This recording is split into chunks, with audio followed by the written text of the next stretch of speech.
Bienvenidos a la sesión 8 del curso 0 del programa de economía de CAF. En esta sesión vamos a introducir el concepto de estadística y dentro de la idea de estadística resaltar la importancia del concepto de probabilidad. Esta va a ser la primera de 6 sesiones que vamos a dedicar a los temas de probabilidad y estadística. Durante las primeras 6 sesiones de esta segunda parte del curso 0 seguiremos fundamentalmente un libro de texto titulado Introducción a la teoría de la estadística de los profesores Mood y Graybill. Es un libro que es relativamente antiguo, pero creo que tiene el nivel adecuado de rigor y de accesibilidad para un curso como este. Es un libro que si lo seguís vais a aprender mucho, aunque obviamente no voy a tocar todos los contenidos de ese libro. Esencialmente, las ideas básicas de estas 6 primeras sesiones van a ser extraídas de los diferentes capítulos de ese libro. Como os decía, estas 6 sesiones que dedicaremos a estadística y probabilidad son prácticamente todo el contenido de esta segunda parte del curso 0, pero habrá una sesión 14 dedicada a un tema completamente diferente, que es el de matemáticas financieras, y en su momento os especificaré el libro de texto que he seguido para desarrollar ese tema. Creo que seguir un libro de texto os facilita mucho la labor, pero bueno, esto llegará más adelante. Ahora tener claro que estas primeras 6 sesiones, que van de la sesión 8 a la 13, inclusive estarán esencialmente, pero no exclusivamente, basadas en este libro de texto que os he anunciado. Esta sesión, la sesión 8, va a ser fundamentalmente introductoria. Vamos a ver qué es el concepto de estadística, cómo se inserta la idea de probabilidad dentro de la estadística. Es básicamente la metodología matemática que está detrás de toda la disciplina de estadística, y vamos a discutir temas muy interesantes como lo que es un experimento, en relación a este experimento lo que es un espacio muestral, definiremos el espacio de probabilidad, definiremos la función de probabilidad dentro de este espacio de probabilidad, hablaremos de probabilidades marginales, condicionales, y por último introduciremos un concepto, uno de los conceptos de independencia. Hay varios conceptos y a lo largo de este curso veremos más de un concepto de independencia, y asimismo introduciré una de las claves de este curso, que es entender de forma adecuada y con rigor lo que es la idea de variable aleatoria. Esto es de enorme importancia, ya que normalmente se considera que las variables económicas que observamos desde el punto de vista de la modelización se considera habitualmente que son variables aleatorias. Entonces es clave entender de forma rigurosa y de forma precisa qué es una variable aleatoria, y en sesiones posteriores iremos desarrollando de forma bastante amplia este concepto de variable aleatoria. Inicio mi discusión acerca de básicamente lo que es la estadística, ¿no? Y creo que la estadística como disciplina se puede ver como la tecnología del método científico. Y es una tecnología que nos proporciona instrumentos para la toma de decisión o para la toma de decisiones en contextos de incertidumbre. Y aquí la palabra incertidumbre es la clave, ¿no? Si estamos en un contexto de certezas es fácil tomar decisiones, pero en incertidumbre pues esto es más complicado, y aquí es donde aparece la estadística como una herramienta para ayudar a tomar estas decisiones de forma adecuada. Pondremos ejemplos de lo que quiero decir.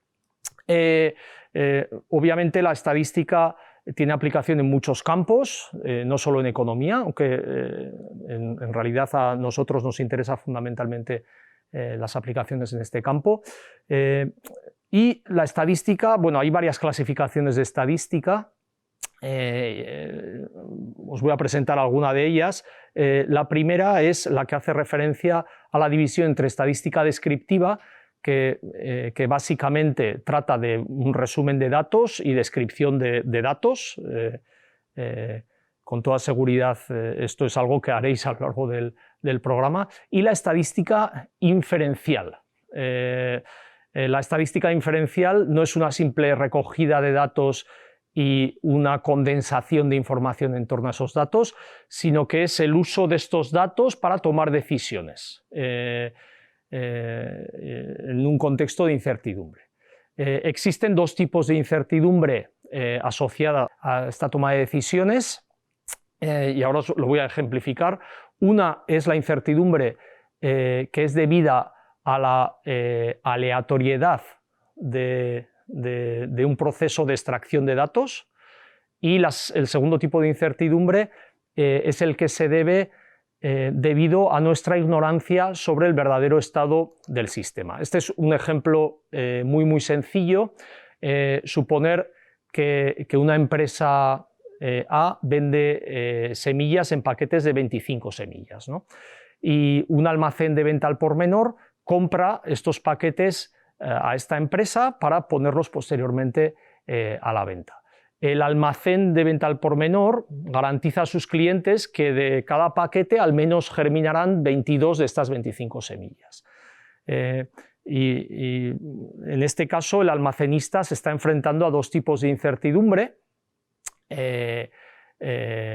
Si quiere hacer este tipo de afirmación, de esta garantía a sus clientes de que germinarán al menos 22 semillas de las 25, existe una duda que podemos llamar ignorancia sobre el estado real del sistema. Es una duda sobre la proporción de paquetes aceptables que produce la empresa, ¿no? Podemos llamar a esta proporción, como lo tenéis en la transparencia, PA.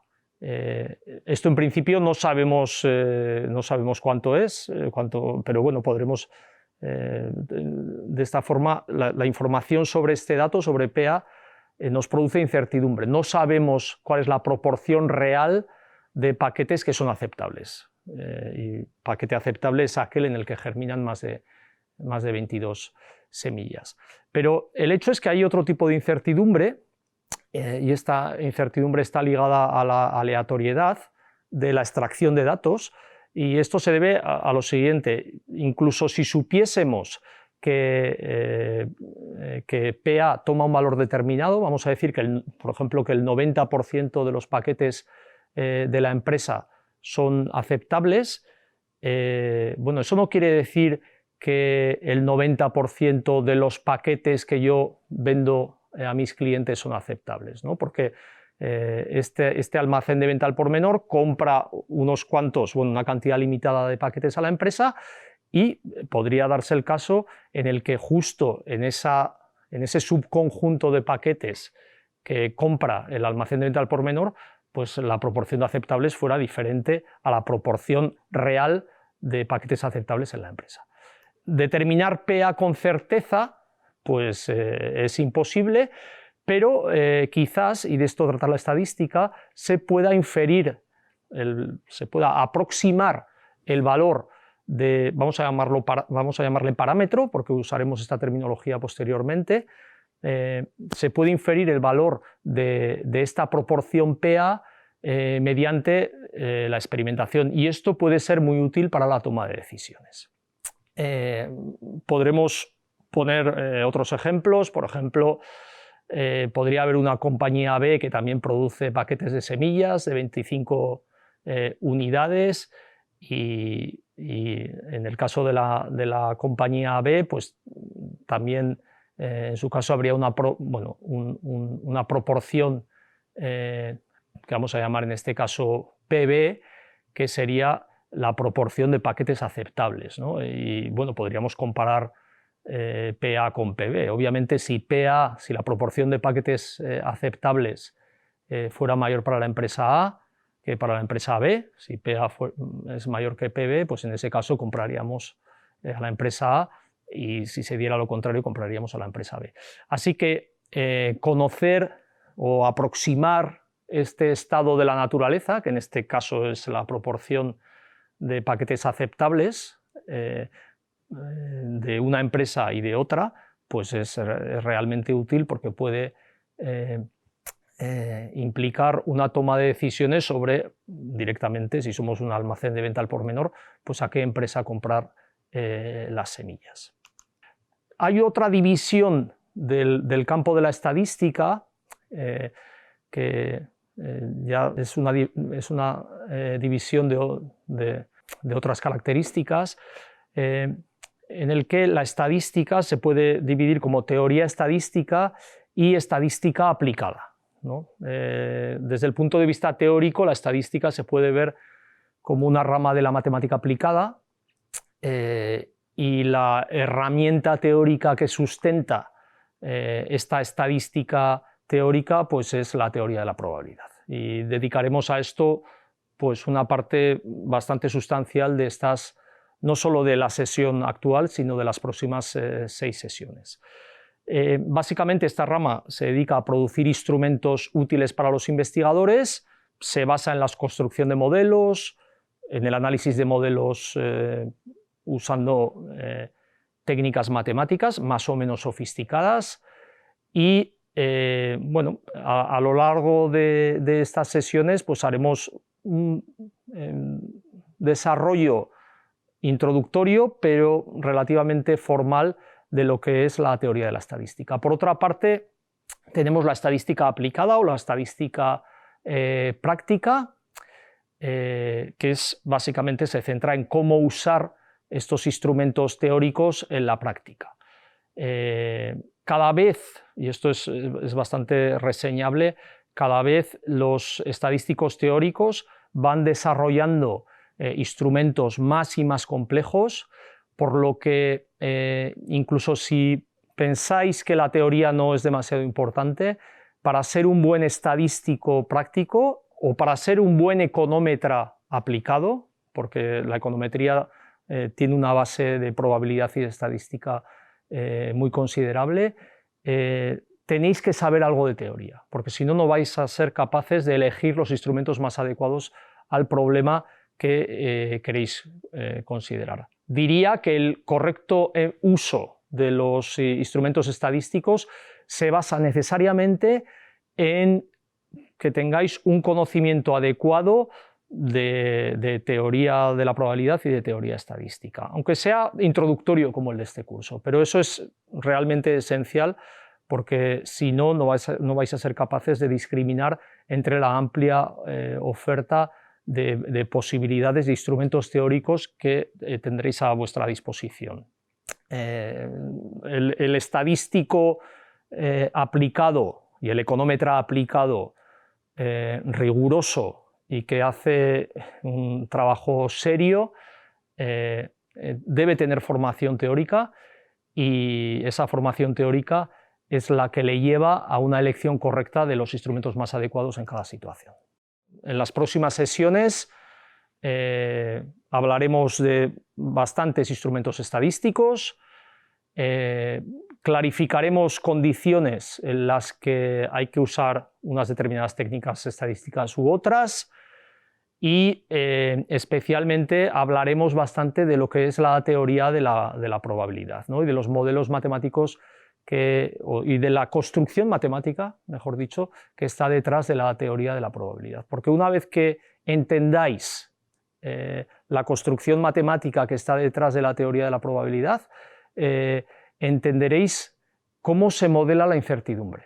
Y esto es esencial en muchos campos de la economía. En econometría es obvio, pero en cualquier, en macro, en micro, cuando queremos modelizar variables que tienen un componente de incertidumbre, la forma de hacerlo es a través de, normalmente, variables aleatorias, y esto está engarzado a lo que es la teoría de la probabilidad. Y este va a ser uno de los objetivos esenciales de este curso cero. Vamos a empezar a ver de forma bastante introductoria, bastante rápida y bastante básica cuáles son las definiciones de probabilidad, porque hay varias. Aunque todas estas definiciones tienen bastante que ver con lo que nuestro sentido común nos dice que es la probabilidad. Entonces estas son como veréis, son aproximaciones a un concepto ideal de probabilidad que todos tenemos en la cabeza, ¿no? Si pensamos en una moneda equilibrada y la lanzamos, si pensamos, eso sería una moneda ideal que está perfectamente equilibrada, pues todo el mundo entiende que la probabilidad de que salga cara debe ser igual que la probabilidad de que salga cruz, y esto es un medio, ¿no? En este caso. Y esta sería un concepto de probabilidad ideal, y además es lo que nos lleva a nuestro sentido común, ¿no? Y bueno, en este marco de alguna forma de hacer o de usar unas definiciones sistemáticas para aproximarnos a esta idea de probabilidad que tenemos por nuestro sentido común. En este sentido, bueno, ha habido diferentes aproximaciones teóricas acerca de cómo se debe definir esta probabilidad. Básicamente vamos a estudiar tres diferentes conceptos de probabilidad: la teoría clásica, la teoría frecuencial y la teoría axiomática.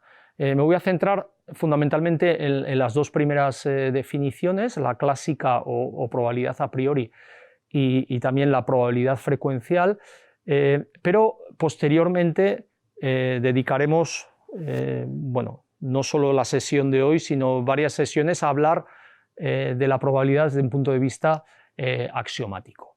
Iniciamos la discusión con la probabilidad clásica, y básicamente es pensar sobre algo que ya os he anticipado, que es, por ejemplo, definir cuál es la probabilidad del suceso obtener cara al lanzar una moneda ideal. Esta sería una idea de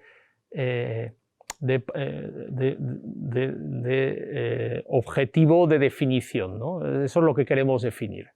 ¿Cuál es la probabilidad? Y hago hincapié en la palabra suceso, que definiré de manera formal a posteriori, pero bueno, todos pensamos que si la moneda es ideal, pues esa probabilidad debe ser un medio, o si lanzas un dado ideal, la probabilidad de obtener un 3 pues debe ser un sexto, pero esto de alguna forma lo tenemos que sistematizar en alguna definición. Y la definición clásica de probabilidad la tenéis en esta diapositiva. Es la siguiente: si un suceso puede ocurrir de n maneras mutuamente excluyentes e igualmente verosímiles, y si un número na de esas posee un atributo a, la probabilidad de a es na dividido por n. Y esta es la definición clásica de probabilidad. Os voy a poner ejemplos, porque la definición puede parecer un poco más complicada de lo que es en realidad. Y bueno, el ejemplo, este es un ejemplo muy sencillo. Si lanzamos un dado ideal, a este lanzamiento de dado, a esto lo podemos llamar experimento, posteriormente lo llamaremos experimento. Obviamente, si lanzamos un dado, bueno, ya sea ideal o no, por ideal se entiende que cualquier número tiene igual probabilidad de salir. Bueno, pero si lanzamos un dado, ya sea ideal o no, hay 6 resultados que son mutuamente excluyentes, es decir, 1, 2, 3, 4, 5, 6, y sale uno, no puede salir ninguno de los otros. Eso es lo que quiere decir mutuamente excluyentes. Si el dado es ideal, estos resultados son igualmente verosímiles. Así que estamos en el experimento de lanzar un dado, estamos en el marco diseñado o en el marco al que aplica esta definición clásica de probabilidad. En este caso, n, que es el número de resultados mutuamente excluyentes e igualmente verosímiles, es 6. Vamos a definir un suceso, de nuevo, posteriormente volveré a cómo se define un suceso, pero eso ya lo dejaré para la parte axiomática de la probabilidad.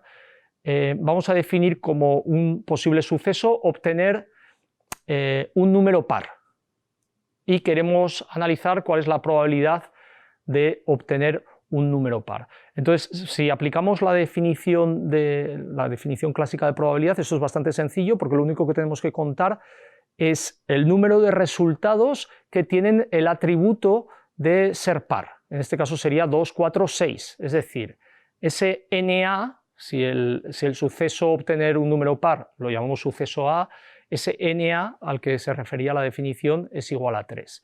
De esta forma, la probabilidad del suceso A es, según la definición clásica de probabilidad, NA dividido N sería 3 dividido 6, o sea, un medio. Otro ejemplo, este es un ejemplo bastante trivial, pero al que aplica esta definición clásica de probabilidad. Otro ejemplo, extraemos una carta al azar de una baraja francesa. Recordad, la baraja francesa tiene 4 palos, que serían corazones, tréboles, espadas y diamantes, y tiene 52 cartas. Y podríamos pensar en el suceso sacar espadas, que es uno de los 4 palos. Básicamente, n, que sería el número de resultados mutuamente excluyentes e igualmente verosímiles, sería en este caso 52, y na, si llamamos suceso a sacar espadas, pues 13 de esos resultados tendrían el atributo de ser espadas, que sería del 1 al 10 más la J, la Q y la K. Entonces tendríamos, o sea que en total son 13 resultados de los 52 tienen el atributo de ser una espada, y entonces la probabilidad de sacar espadas pues sería NA dividido N, 13 dividido 52. Podríamos pensar en diferentes otras situaciones. Fijaros, porque el ejemplo de qué ocurre cuando lanzas una moneda ideal 2 veces es bastante interesante.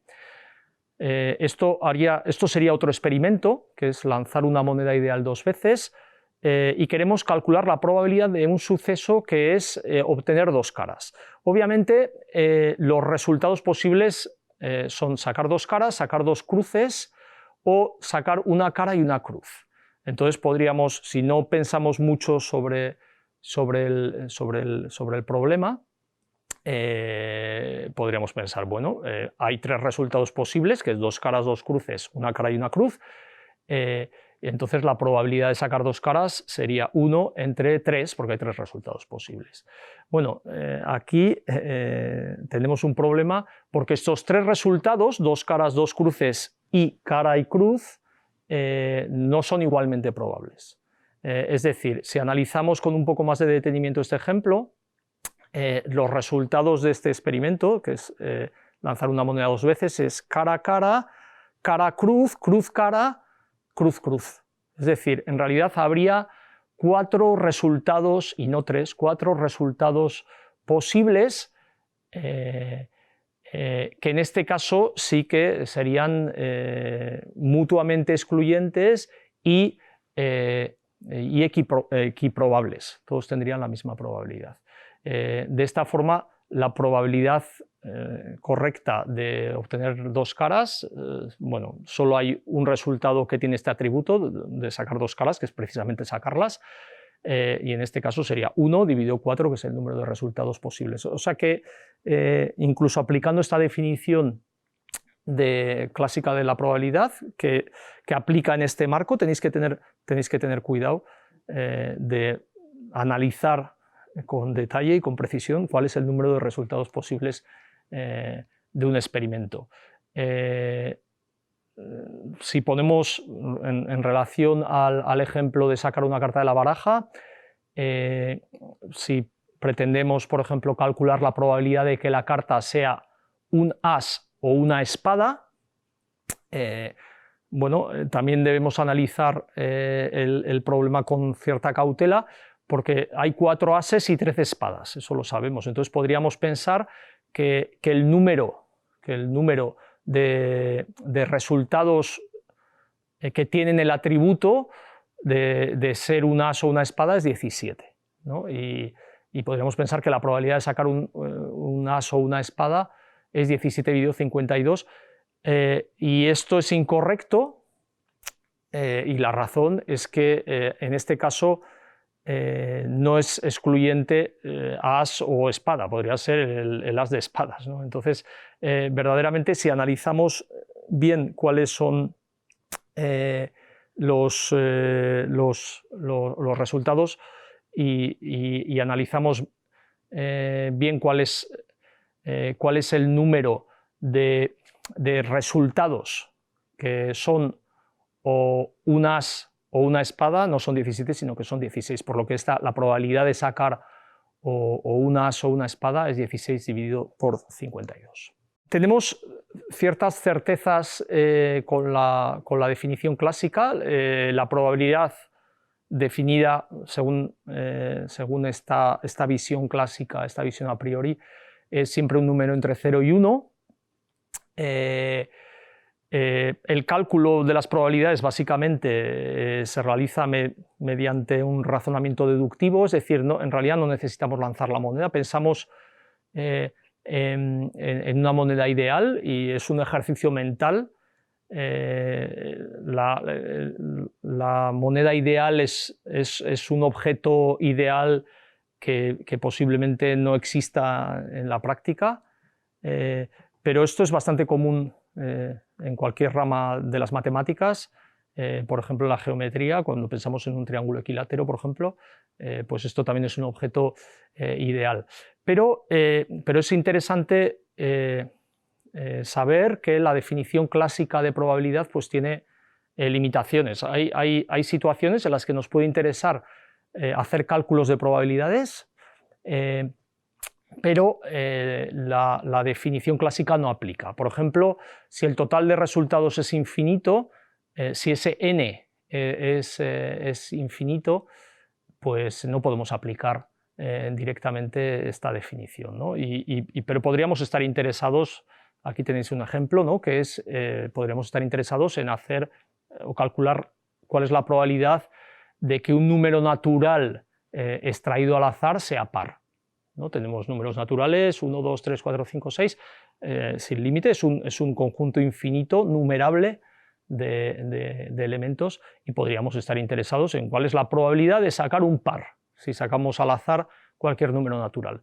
A este problema que nosotros podemos pensar que la probabilidad de que sea par es un medio y la probabilidad de que sea impar es otro medio, pero verdaderamente esta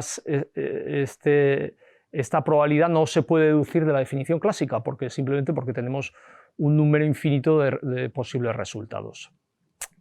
Si la moneda, por ejemplo, no fuera una moneda ideal, si la probabilidad de cara fuera diferente a la probabilidad de cruz, pues tampoco podemos en ese caso aplicar la definición clásica, porque no tenemos sucesos, sí tenemos resultados mutuamente excluyentes, pero no son equiprobables. Y hay muchas otras situaciones. Esto nos lleva a lo que se llama probabilidad a posteriori, probabilidad frecuencial, que de nuevo es una aproximación a esta idea de probabilidad. La idea es la siguiente: vamos a suponer que tenemos una moneda equilibrada. En este caso, como veis en el cuadro, tenemos, estos serían como resultados reales. Son resultados reales del lanzamiento de una moneda 100 veces. Tiramos una moneda 100 veces y simplemente contamos el número de caras y el número de cruces. En este caso, en este ejemplo, de las 100 veces, 56 veces nos sale cara y 44 veces nos sale cruz.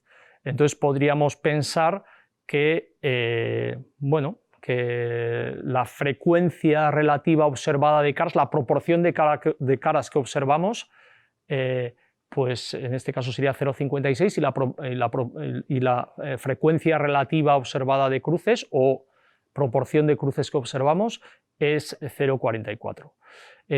Podemos pensar, estos se llaman frecuencias relativas, y verdaderamente podríamos pensar que esto es una aproximación de la frecuencia relativa real que se daría en una moneda equilibrada, que sería 0,5, una proporción de 0,5 caras y 0,5 cruces. Y lo que observamos realizando este experimento de lanzar la moneda 100 veces, pues es una aproximación a esta probabilidad.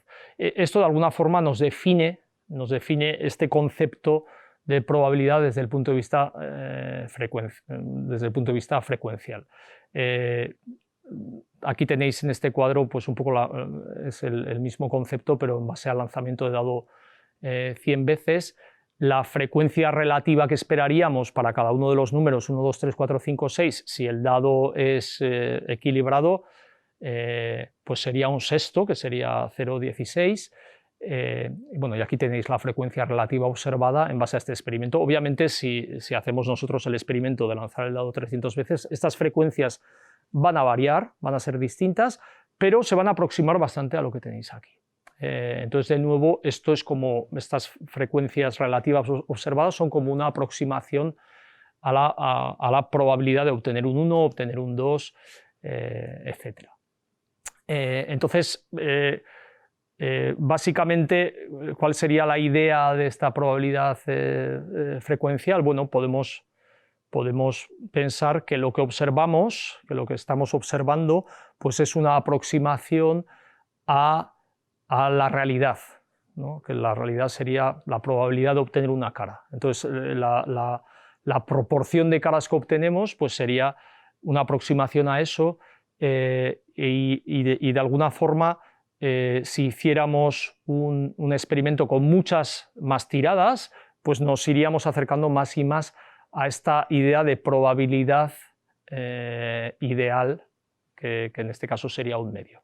Sí que de alguna forma tanto el concepto de probabilidad a priori o a posteriori nos lleva a la idea de que la probabilidad de obtener una cara, si tenemos una moneda ideal, pues es un medio. Bueno, los mismos comentarios, por supuesto, aplicarían al caso en el que el ejemplo se centra en lanzar un dado. Fijaros que si la moneda no estuviese equilibrada, si sabemos de antemano que la moneda no está equilibrada, el valor de probabilidad de obtener una cara no puede deducirse a partir de la definición clásica. La definición clásica no nos da ninguna pista sobre cómo aproximarnos a ese número, pero la frecuencial sí lo podría hacer, porque si tiramos la moneda 100 veces, la proporción de caras pues va a ser una aproximación bastante razonable a ese verdadero valor P, que es la probabilidad de obtener una cara.